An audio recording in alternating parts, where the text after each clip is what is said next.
세상에는 다양한 사람들이 살아갑니다. 그리고 그만큼 다양한 종류의 사연들도 많은데요. 이런 사연들 중에는 여러 인물들이 겪은 죽음에 대한 이야기들 역시 빼놓을 수가 없겠습니다. 오늘 소개할 이야기는 역사 속 여러 사람들이 맞이한 세계의 황당한 죽음 14번째 이야기입니다.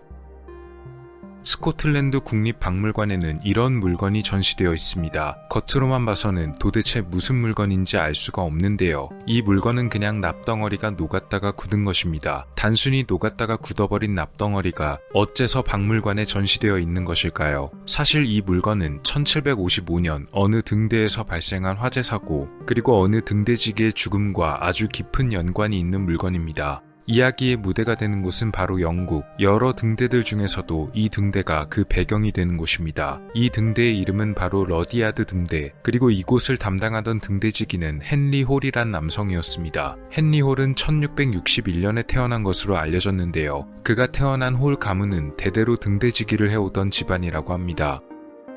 홀은 많은 나이에도 불구하고 등대지기를 맡고 있었습니다. 그러던 1755년 그는 큰 사고를 하나 겪게 됩니다. 1755년 12월 2일 러디아드 등대에서 화재가 발생하는데 램프에서 튄 불꽃이 등대 지붕에 붙어 불이 났던 것입니다. 놀란 그는 양동이에 물을 가득 담아 지붕 위로 뿌리면서 어떻게든 화재를 진압하려고 노력했는데요. 다른 등대지기들도 와서 화재 진압을 도왔습니다. 불붙은 등대 지붕이 어떻게 되었는지 올려다보던 헨리 홀. 그런데 그런 그에게 뭔가 후두둑하고 떨어졌습니다. 바로 녹아버린 액체 상태의 납이었는데요. 뜨겁게 녹아버린 납이 아래로 늘어지다가 결국 무게를 이기지 못하고 그만 흘러내렸던 것입니다. 그리고 바로 아래에 있던 홀을 덮쳐버린 것이죠. 순식간에 뜨겁게 녹은 납을 뒤집어 쓴 홀은 온몸이 타들어간다며 비명을 질렀습니다. 게다가 공교롭게도 녹아버린 납이 쏟아지던 당시에 그는 입을 벌리고 위를 쳐다보고 있던 상태였는데요. 이 뜨거운 납이 벌어져 있던 그의 입을 통해서 순식간에 뱃속까지 흘러들어가고 말았습니다.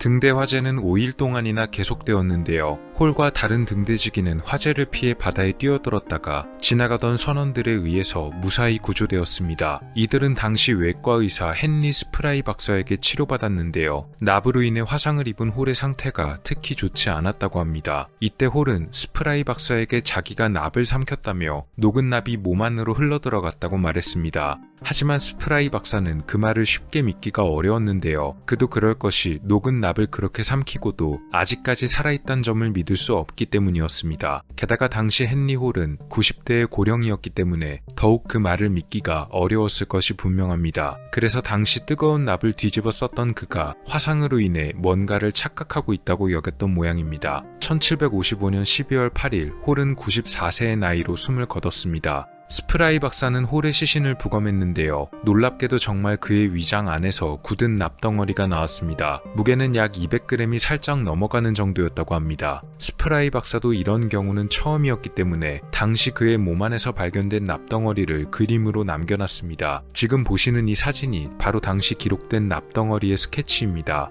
이후에 90대의 많은 나이에도 불구하고 화재에서 등대를 지켜내려다가 납까지 삼켜버린 그를 기리기 위해 시내 중심가에 이런 작은 명판을 하나 만들기도 했습니다. 그리고 그의 뱃속에서 나온 납덩어리는 스코틀랜드 국립박물관에 보관되어 전시 중입니다. 사무엘 워델은 뉴욕시에 살고 있던 남자였습니다. 그의 직업은 램프라이터였는데요. 당시 길거리에 설치된 가로등 중에는 전기가 아닌 가스를 점화시키는 방식으로 작동되는 것들이 많았습니다. 그래서 거리를 돌아다니며 이런 가로등에 불을 켜거나 끄면서 관리하는 사람들이 필요했는데 이런 사람들을 램프라이터라고 불렀습니다. 쉽게 말하면 가로등 관리인이라고 보시면 되겠습니다. 그러니 이런 램프라이터들은 남들보다 일찍 일어나고 때로는 남들보다 더 늦게 잠드는 경우가 많았습니다. 사무엘 역시 그런 수면 패턴을 유지해야 했는데 문제는 그가 잠이 너무 많았던 것입니다. 그래서 아주 시끄러운 알람 시계를 구매하기도 했지만 다른 사람들이 깰 정도로 시끄러운 소리에도 불구하고 오히려 사무엘 본인은 일어나질 않아서 고민이었다고 합니다. 그래서 그는 또 다른 방법을 하나 고안해냈습니다. 알람 시계보다 더 강력한 수단을 사용하기로 했던 것인데요. 그는 어디에서 구해왔는지 알 수 없지만 꽤 무게가 나가는 무게추를 하나 구해왔습니다. 그리고 그 무게추에 끈을 연결한 다음 이걸 알람 시계와 다시 연결해 기묘한 장치를 하나 만들었습니다. 이 장치가 어떤 모습이었는지는 알려지지 않았습니다. 사무엘은 이렇게 만든 장치를 침대 위에다 고정시켰는데요. 침대의 넓은 나무판 위쪽으로 설치되었습니다. 그가 만들었던 장치의 원리는 이렇습니다. 알람 시계가 시간에 맞춰서 알람이 울리면 시계와 연결된 끈이 느슨해지면서 무게추가 아래로 떨어지고 침대의 나무판에 부딪히면서 큰 소리와 진동이 나게 되니까 아무리 둔한 사람이어도 눈을 뜰 수밖에 없게 만드는 장치였습니다. 그는 이 장치로 꽤 효과를 많이 본 모양이었습니다. 비록 장치가 좀 위험한 모습이기도 하고 소리도 커서 다른 사람들에게도 불편함을 줬을지도 모르겠지만 어쨌든 사무엘 본인은 이 장치로 효과를 봤으니까 번거로워도 크게 불만은 없었는지도 모르겠습니다. 그러나 황당한 사고가 얼마 후에 벌어집니다.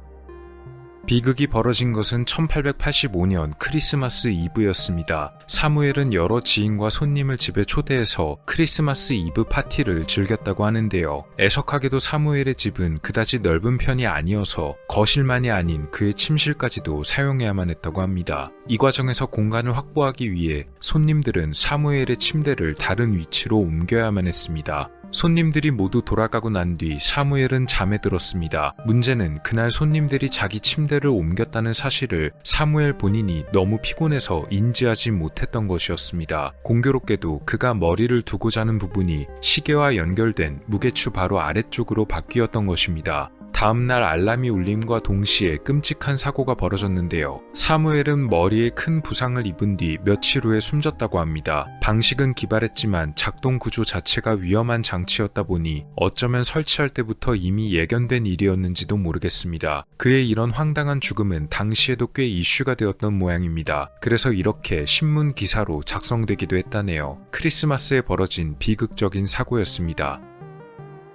마지막 사례는 현대에 벌어졌던 사건들 중 하나입니다. 2007년 6월 21일 캘리포니아의 오클랜드 24살의 움베르토 에르난데즈는 부인과 길을 걷고 있었습니다. 두 사람은 원래 다른 나라에서 살던 사람들로 미국에 온 지는 얼마 되지 않았던 때였다고 합니다. 이날 두 사람은 저녁을 먹으러 외출한 상태였는데요. 같은 시각 이들이 걷고 있던 곳과 얼마 떨어지지 않은 도로 한 대의 차량이 속도를 내며 달려오고 있었습니다. 2007년식 포드 이스케이프 차량이었다고 하는데요. 오후 5시 50분경 이 차량에 예기치 못한 일이 벌어지면서 움베르토 부부에게 비극이 닥치고 말았습니다. 별일 없이 달려오던 차량의 타이어가 갑자기 터져버렸는데요. 이 충격으로 인해 균형을 잃게 된 해당 차량은 도로 가장자리에 있던 야외 소화전을 들이받고 말았습니다. 이때 움베르토 부부는 이 소화전이 있던 도로와 약 3m 정도 떨어진 곳에 있었는데요. 차량에 들이받쳐 빠른 속도로 튀어나간 소화전이 날아가서 걷고 있던 움베르토의 머리에 그대로 부딪혔습니다. 무게가 상당히 많이 나가는 소화전 뭉치였던 데다가 차량에 들이받친 충격과 더불어 높은 수압 때문에 사고 당시에는 빠른 속도로 움베르토를 덮쳤다고 합니다. 심지어 움베르토에게 부딪히고 나서도 속도를 잃지 않고 그대로 도로의 울타리를 뚫고 나갈 정도였다네요. 사고 이후 그는 병원에 이송되었지만 끝내 숨지고 말았습니다. 당시 움베르토는 아내보다 조금 앞서 걷고 있었는데 경찰 조사에 따르면 움베르토가 사고가 벌어진 위치에서 정말 딱 한 발자국만 그보다 앞에 있거나 뒤에 있었다면 만약 소화전이 그에게 부딪혔다고 하더라도 머리 쪽에 부딪히는 치명상은 피할 수도 있었을 거라고 합니다. 경찰들도 이런 식의 사고는 처음 봤다고 하는데요. 사고를 일으킨 운전자를 이후에 조사했지만 한눈을 팔았다거나 졸음운전을 한 것은 아니었고 정말 그 순간에 우연히 타이어가 터지는 바람에 차가 균형을 잃어 제어가 어려웠던 것으로 결론이 났습니다. 젊은 나이에 황당한 사고로 인해 목숨을 잃게 된 움베르토, 특히 그의 아내 역시도 미국에 아는 사람은 한 명도 없고 부부가 서로만을 의지하며 살아왔기에 더욱 안타까운 사고였습니다. 오늘은 세계의 여러 사람들이 맞이했던 다양하고 황당한 죽음에 대해 알아봤습니다. 다음 영상에는 역사 속의 여러 황당한 죽음들에 관한 15번째 이야기로 찾아뵙도록 하겠습니다. 미스터리 큐브였습니다. 감사합니다. 오늘 영상은 어떠셨나요? 다음 시간에도 더 많은 이야기들로 찾아뵙도록 하겠습니다. 미스터리 큐브였습니다. 감사합니다.